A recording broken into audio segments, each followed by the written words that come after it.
Hello everyone, welcome to another Throwback Thursday. This time I will be discussing the Satanic Panic. Now, this is a newer book. It's a pretty good book. It's kind of an overview. More than anything, kind of makes fun of it.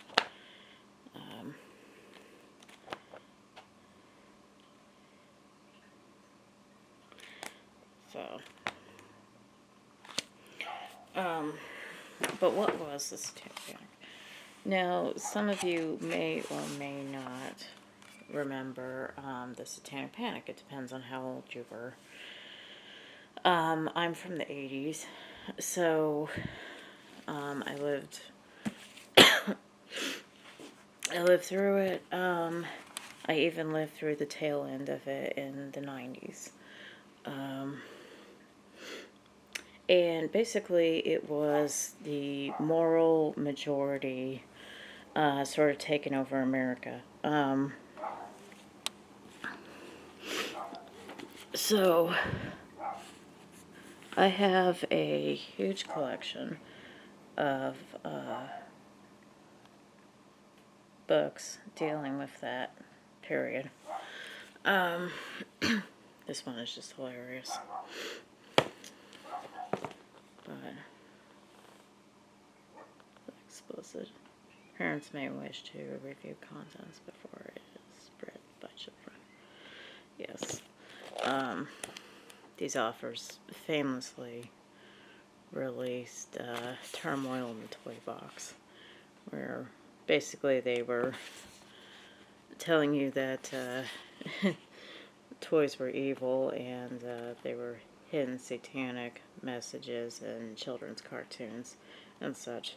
But in order to give you a background of this, okay. Ronald Reagan got into office. Basically, he was selected by the moral majority because he was a deeply evangelical supporter.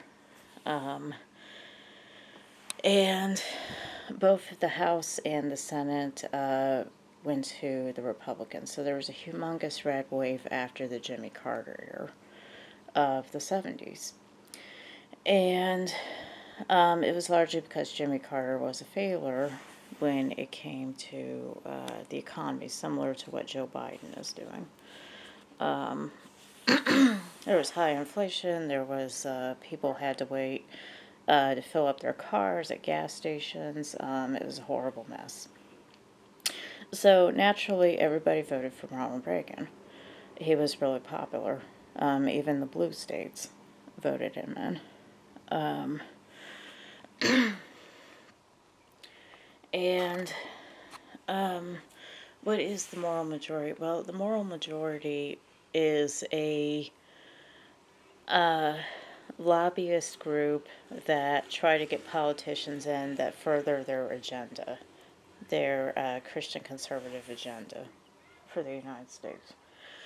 So, unfortunately, they kind of dug their claws into the Republican Party. And over the years, there have been a lot of Republican supporters that hold their same beliefs. And because of this, you have Republicans that really will not distance themselves from the pro-life Christian agenda. So, which is something that Republicans need to do. They need to stop pounding the anti-abortion agenda. They really do. They're not winning any votes because they can't talk to the new generation, which really isn't concerned with religion and pro-life. So that has been a consistent problem for conservatives. Now, I am a moderate conservative. So I swing both ways. More recent times I've been supporting the Republican Party more. But I also understand that the young generation is not going to vote for somebody that just wants to take away abortion rights. Sorry, that's my drain. I don't know if you guys heard that or not. I know there's a lot of noise going on outside as well. Yeah. So, anyway, let's get to the books.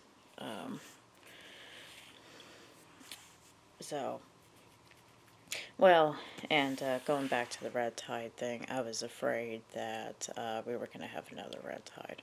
I'm happy, though, that the House is Republican now, because I feel like either the House or the Senate should be Republican. I would rather have the House be Republican than the Senate. You know, I feel like there's a nice gray area.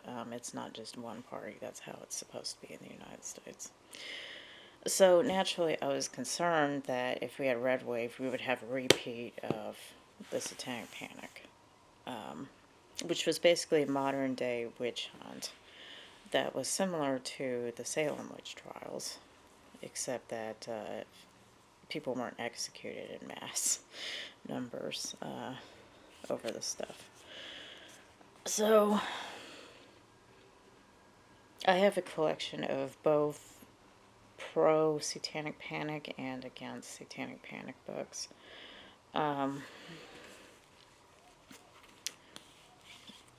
These ones here are going to be the bulk of the anti-Satanic Panic pile. Wait, I'm missing the Out of Darkness. This one's about ritual abuse and how it actually doesn't really exist.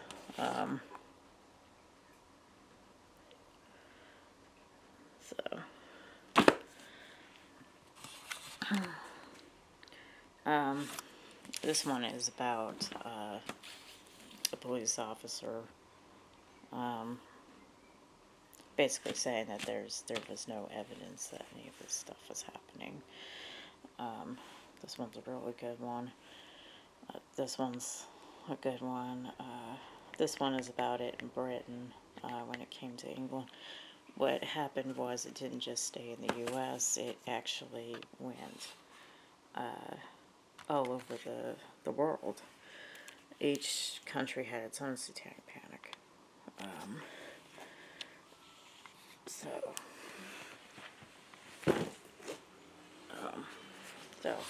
Anyway.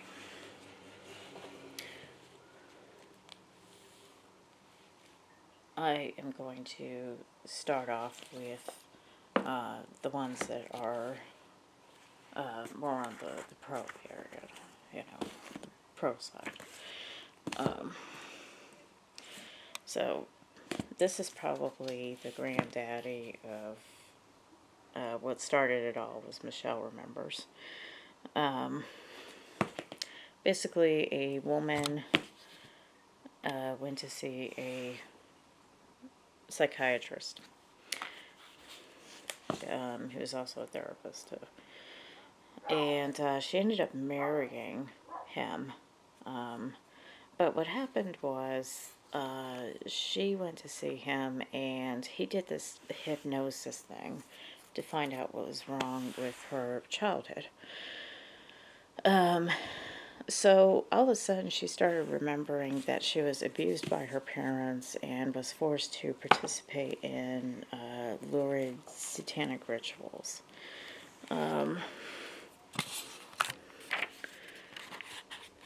Including absurd things such as being buried alive inside a casket,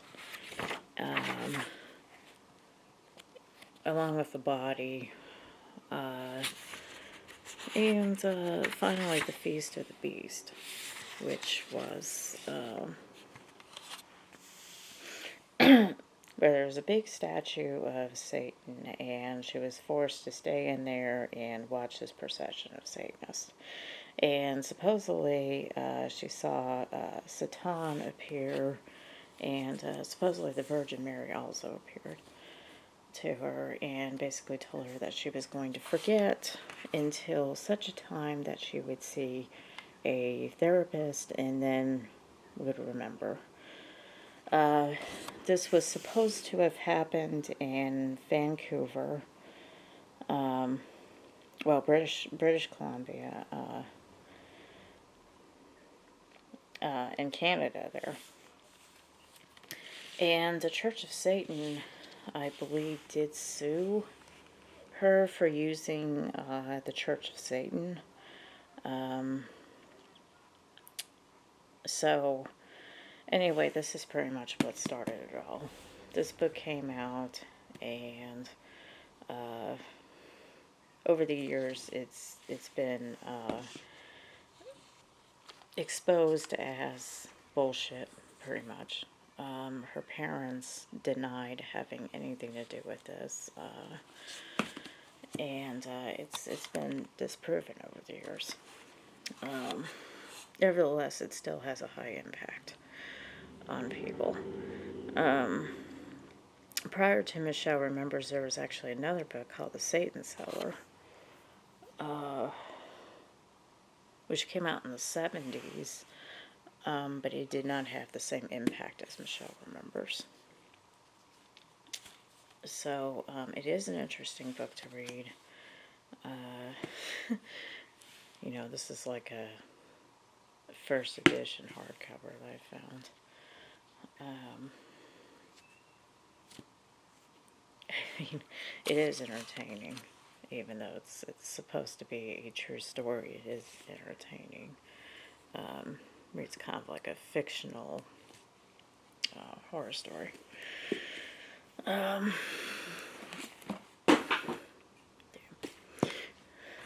then we have The Dungeon Master, Disappearance of James Dallas, Egbert III. Why is this important? Well, Dungeons and Dragons was villainized significantly during this period. There were a number of kids that had committed suicide that it prompted the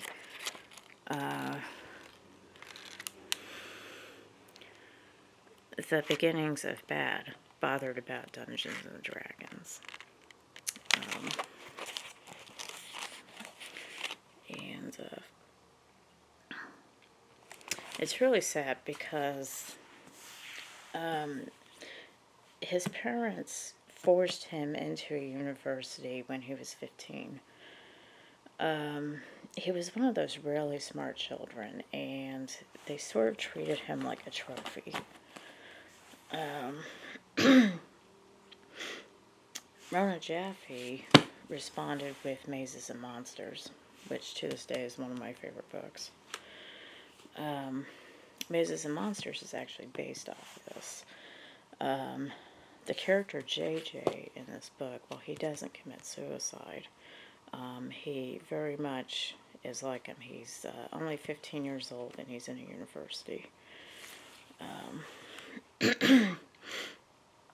Unfortunately, James Dallas took his own life. He shot himself. And he ended up in a coma and he had to be taken off life support. So it was really sad. But what happened was the guy who wrote this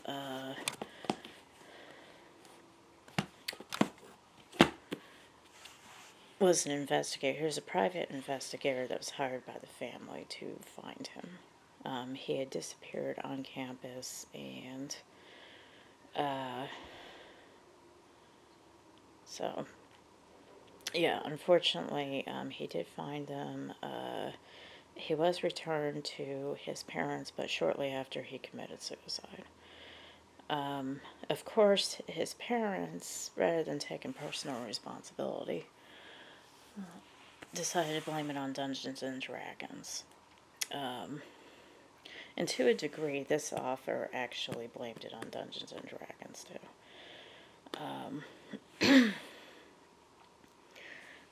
But that was a big tragedy in the Satanic Panic era, was the fact that, yes, there were a lot of kids that did commit suicide, but it was always blamed on Dungeons and Dragons.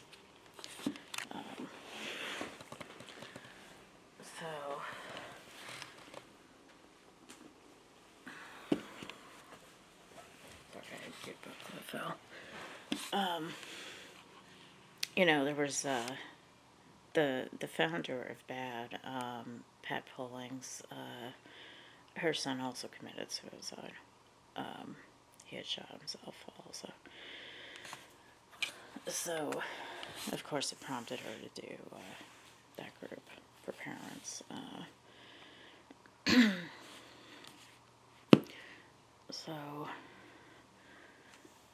Both of these books are really good books to check out. There was a movie, it was a TV movie, I actually have it, on Mazes and Monsters. It's pretty cool. Tom Hanks was in the movie. It's one of his earlier roles. So worth checking out. And then we have Satan's High Priest. Now, I love the cover. This was actually, this actually came out in the 90s, technically. Which was the tail end of the Satanic Panic. During the first Bush administration. Bush number 1, basically. George Bush Sr. Yet another person spreading evangelical stuff. There's my drain. I don't know why it does that. So, as you can see, it looks like a cool grimoire. It reads basically like a horror story. Supposedly a true story about a person that was raised in a satanic cult. She even has a strange picture of a little boy here at a grave that's supposed to be Joseph Warren. The reason why I think this is nonsense is a lot of the stuff that is described in here is, you can never get away with it, really. I'm not going to talk about some of this stuff. I mean, it's pretty sick what she wrote in here. That he supposedly did to children, for example, and I'm not going to go into that. It's pretty graphic. But needless to say, I mean, there's just no way that this is real.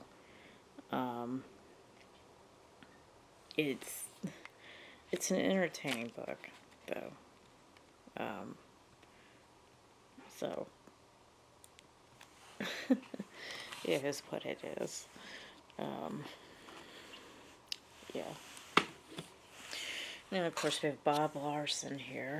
Satanism, the Seduction of America's Youth. If you don't know who Bob Larson is, you guys should really look him up.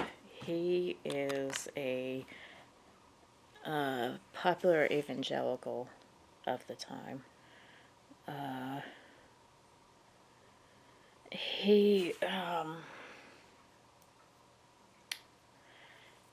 even interviewed Nicholas Schreck and Zena LaVey, Anton LaVey's daughter. You can find some of these interviews on YouTube.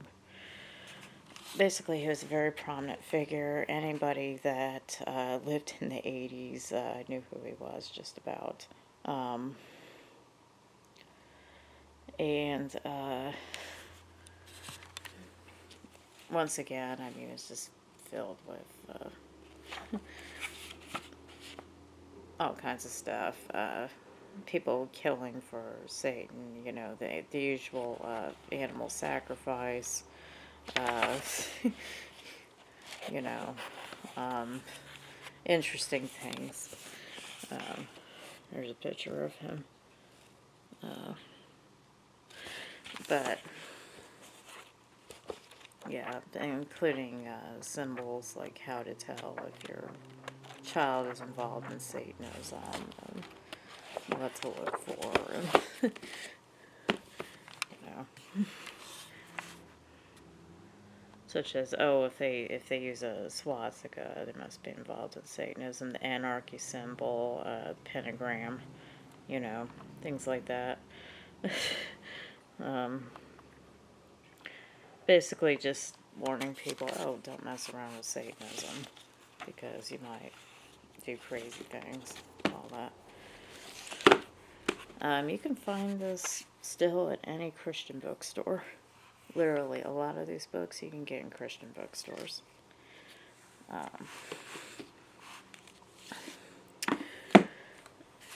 Painted Black, Carl Rasky. This is probably one of the last ones that came out.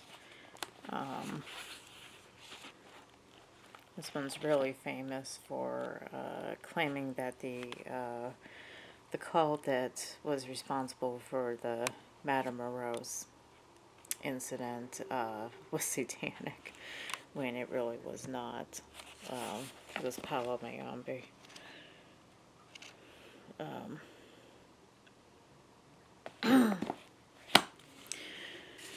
But the alarming true story of how Satanism is terrorizing our communities. It's pretty hilarious. Yeah. It's not a bad book. I mean, there's all kinds of interesting photographs.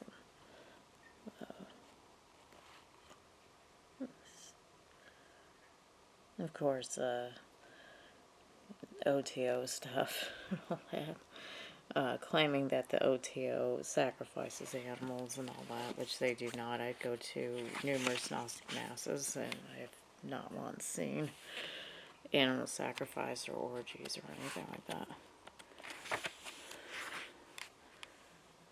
There's Michael Aquino. Died recently from an illness. So, yeah.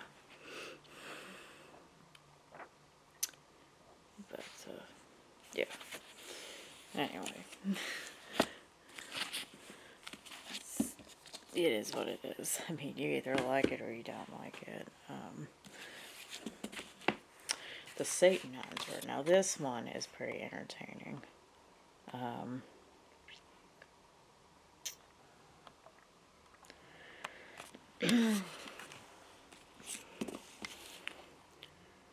This is, so yeah, he worked with Sean Sellers. He was trying to get Sean Sellers out of the death penalty by saying that Sean Sellers was possessed by a demon. I do believe that Sean Sellers may have been possessed by a demon because he had long periods of blackouts.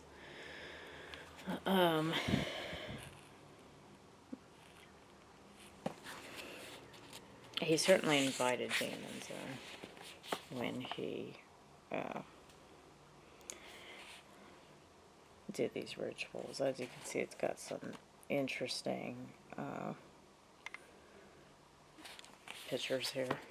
Some of it's pretty graphic and disturbing.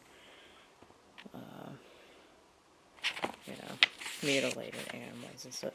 Most of it, of course, being predators. I mean, that was the other thing, too, about the Satanic Panic. The idea that cows were being mutilated and all that. The reality is predators often take the heads off of animals. and eat certain parts. So, this, however, does look like a man thing. This dog being skinned. This is something that a lot of people that practice Santeria or Palomayombe might engage in something like that. Certainly there's a lot of animal mutilations that happen with Afro-Caribbean cults.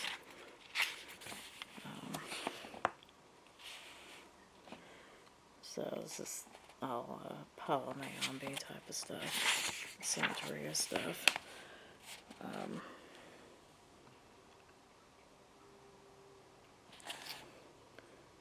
So,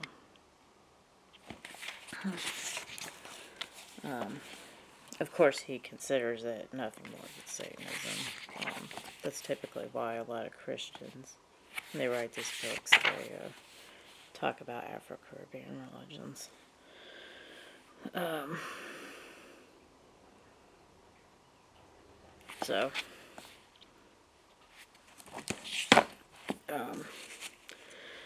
Anyway. Yeah, so Sean Sellers was a 15-year-old kid who was grossly neglected because his parents were too busy being truck drivers. And they kept leaving him with his grandkids, which meant that he very rarely actually had contact with his parents.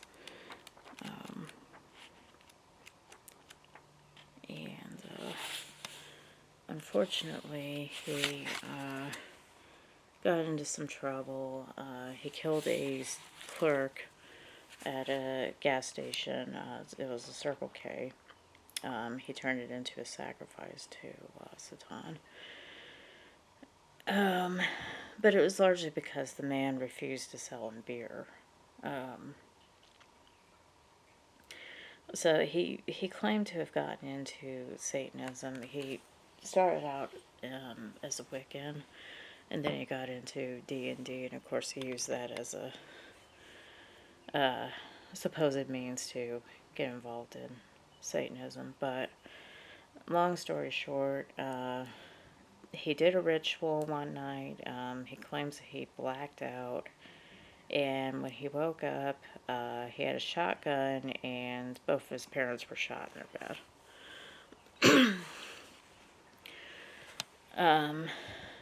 He did invite demonic forces. So typically when you do something like that, if you induce possession, you should actually have somebody standing there right next to you to be able to pull the spirit out. It's not something that you want to do by yourself. Like it or not, spirits sometimes do not have our best interest in mind. It's just like with Kambanda. If you invite these guys in, you want to do it around a priest that can hurry up and pull them out if something weird goes on, or they don't want to leave.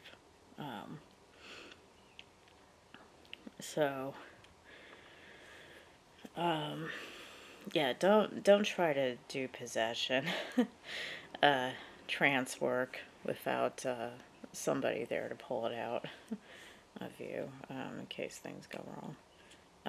Unfortunately, he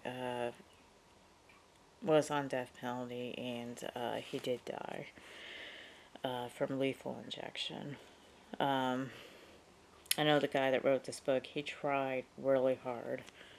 He was there during his execution. He really tried hard to get Sean Sellers spared. So, yeah, it was really sad. But, yeah. Black Mask, as usual, Satanism is running around in America, corrupting our teenagers. And then, of course, Halloween and Satanism.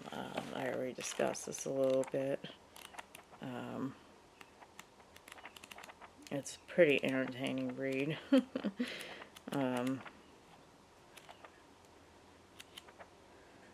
So, basically, Christians shouldn't support Halloween because of its ties to paganism and Satanism. And then, of course, I mentioned that they wrote turmoil in the toy box. So they're pretty crazy. You can still get this at some Christian bookstores.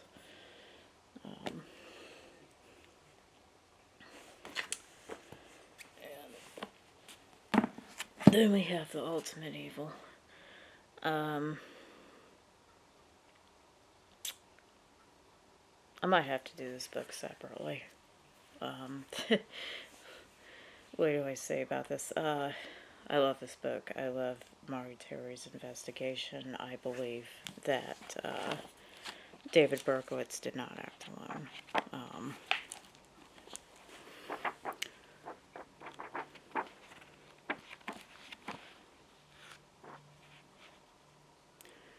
So,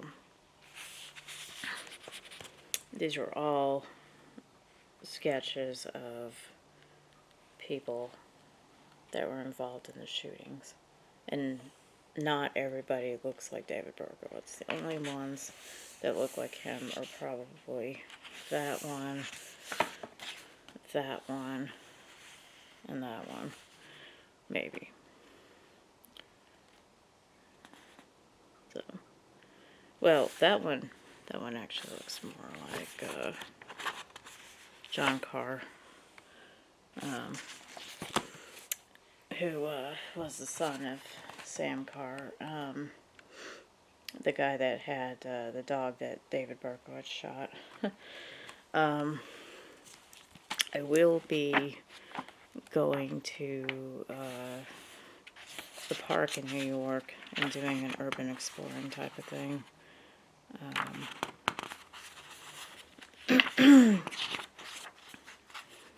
But basically, he was angry about the Satanic Panic because he said the Satanic Panic really interfered with his investigation. People lumped him in with the Satanic Panic.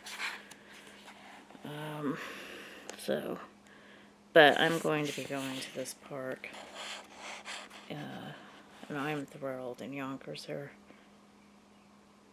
Udemurford Park. I know it's restored, so it's not as bad as, it was, but supposedly that was a meeting place. A lot of these crimes did indeed happen in Yonkers area, so. But, yes. You guys really need to check out the new documentary that came out not too long ago about Mari Terry called Sons of Sam. Please check out that documentary. It is an amazing documentary. I mean, if true crime is something that you guys like, yeah, you need to see that. This is the first edition that came out in the 80s. It's got a German Shepherd on it. Pretty awesome book. It's got the famous sigil David Berkowitz had.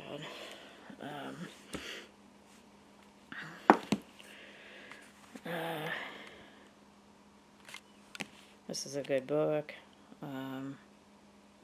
about Ricky Casso.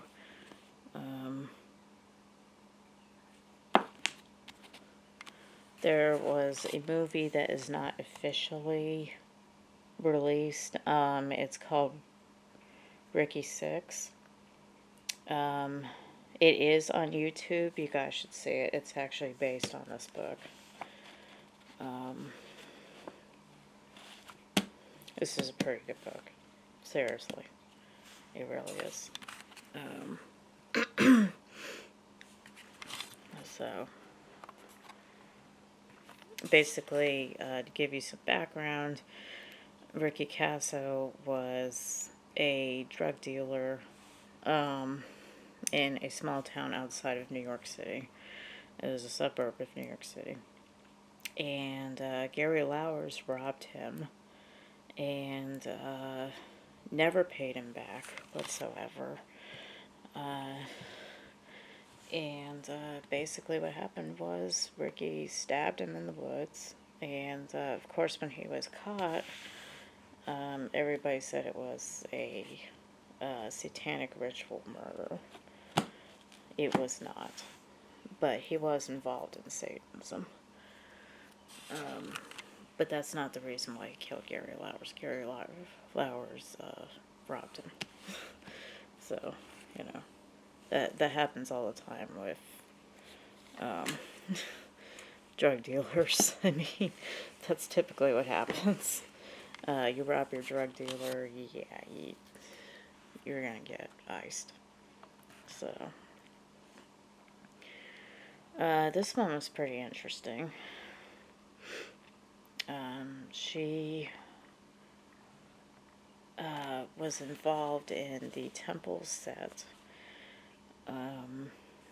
She talks great lengths about her time with the temple set and knowing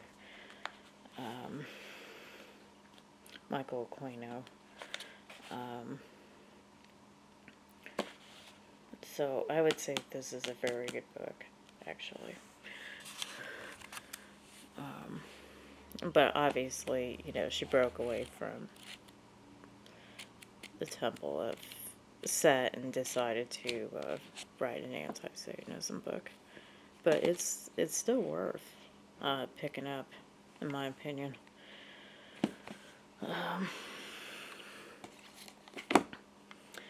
Deadly Swirls. Now, I shot some locations to this crime in Chicago. Somebody just messaged me here. No, that's nothing. Okay. So, I will be posting that sometime. I went to Robin Gett's house. Yeah, I'll be going into greater detail about this.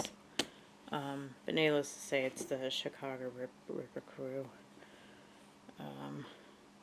And I can't really describe in this video some of the sick stuff that they did, but yeah, it's pretty gross. But Robin Gett used to actually work for John Wayne Gacy, another serial killer. And he was basically this cult leader that had this weird satanic cult in Chicago, basically, that was mutilating women. Yeah, I don't think this is really the place to describe some of this stuff. But yeah, you'll probably, whenever I post that, I'll probably go into it a little bit more. Satanic murder. That's actually my favorite serial killer, Richard Ramirez.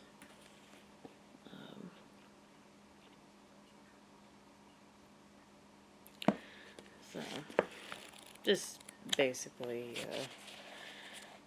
overview of Satanism and supposedly being linked to murder and all that.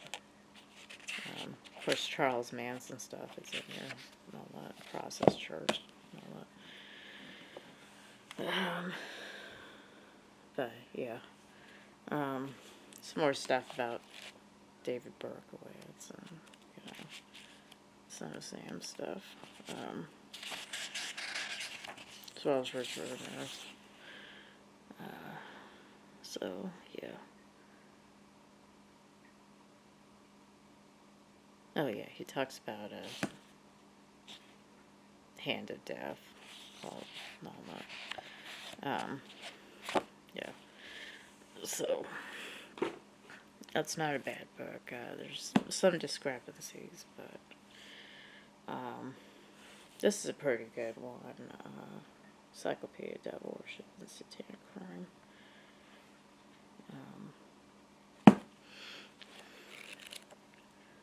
It's probably one of my favorite books, personally. Just because I'm into different types of crime. True crime stuff. FFF supposedly is another term for 666. Interesting things like that. As well as various cults and, once again, Process Church, Son of Sam stuff is in there.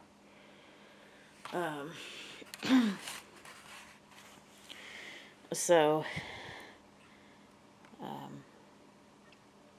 I'm going to go ahead and cut this video short now. Next week, I will cover the books about the Satanic Panic there again. The Satanic Panic. So, stay tuned and hit like and subscribe. Thank you.